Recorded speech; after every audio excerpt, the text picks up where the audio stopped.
Special category status ఇవ్వలేదు, ఇన్ని లక్షల మంది రోడ్ల మీదకి వచ్చినా మీరు మాట వినలేదు, అది వేరే పద్ధతి అనుకుందాం. కానీ సినిమా థియేటర్లలో జాతీయ గీతం పెడితే అందరు లేచి ఉంచకపోతే దేశ ద్రోహుల కింద అంటే నాకు నచ్చలేదు అన్నమాట. అరే నేను హిందువుని, చాలా బలమైన హిందువు, నేను కూడా అది కూడా చెప్తున్నాను మీకు. ఎవడు బలమైన హిందువు అంటే అన్ని మతాన్ని సమానంగా చూసేవాడే బలమైన హిందువు. కానీ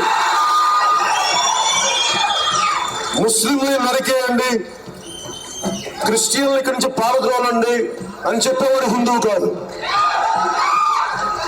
నీ ధర్మాన్ని నువ్వు రక్షించుకో, ఎదుటి వాళ్ళ ధర్మాన్ని కూడా నువ్వు రక్షించు.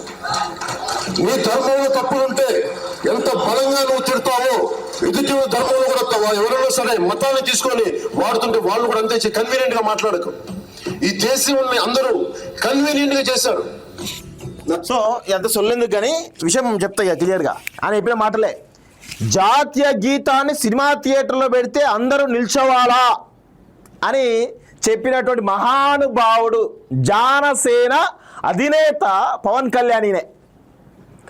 ఇంకేమంటాడు, ప్రతి మతాన్ని గౌరవించేవాడే నిజమైనటువంటి హిందూ, ముస్లింలు నరకండి, క్రిస్టియన్ నరకండి అది చెప్పేటువంటి హిందూ కాదు అని చెప్పినటువంటి జనసేన అధినేత పవన్ కళ్యాణ్. ఇప్పుడు చెప్పండి రా బత్తాయిలు అబ్బాయిలు, చెప్పండి ఇక పవన్ కళ్యాణ్ గురించి ఏం చెప్తారో చెప్పండి. ఇంకా ఉన్నాయి, ఇంకా చాలా చిట్టా ఉన్నది, తీస్తాం.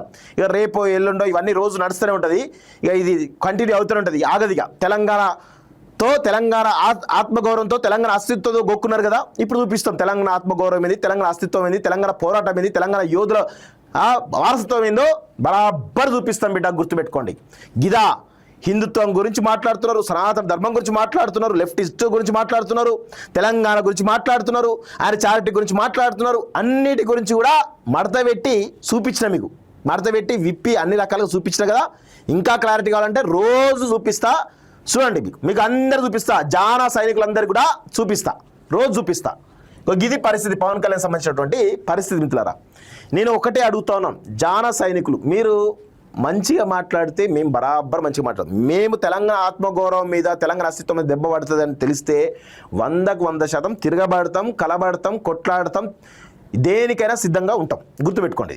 ఓకే, ఇప్పటికైనా మీ తీరు మార్చుకోకపోతే పృథ్వీరాజ్ యాదవ్ లాంటి వాళ్ళపైన కానీ, పాషం యాదగిరి లాంటి వాళ్ళపైన కానీ, బక్కా జెర్సన్ లాంటి వాళ్ళపైన కానీ, తులసి చంద్ లాంటి వాళ్ళపైన మీరు చేసినటువంటి దిగజాడు కామెంట్స్ ఏవైతున్నాయో వాటిని ఖచ్చితంగా మీరు రెస్పాండ్ అయ్యి క్షమాపణ చెప్పకపోతే దీనికి ఇంకా కొనసాగింపుగా ఉంటాయి. అవన్నీ కూడా చూపిస్తాం.